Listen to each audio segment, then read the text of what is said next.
Yahya dan Andrian Syafikri sebagai Wali Kota dan Wakil Wali Kota Prabu Muli periode 2018-2023 akan berakhir pada 8 September 2023. Menjelang akhir kepemimpinannya, Ridho Yahya mengaku rutin berolahraga.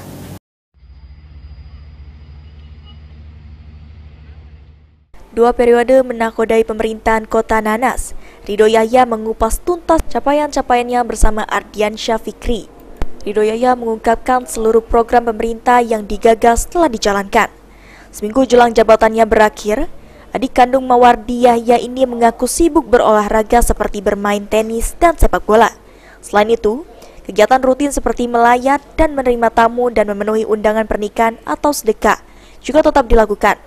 Menurutnya, meski tidak menjabat lagi sebagai wali kota, kegiatan tersebut masih akan tetap dilakukan karena urusan pribadi. Selama kita dulu, tapi setelah itu mungkin kita rutinitas, olahraga dan lain sebagainya. Banyak aktivitas, tapi aktivitas kami yang tidak bisa ditinggalkan seperti melayat dan lain sebagainya tetap kami lakukan. Terus berarti ya? Terus itu tidak bisa berhenti, itu kan pribadi kami, seperti kondangan, melayat, itu kan pribadi kami.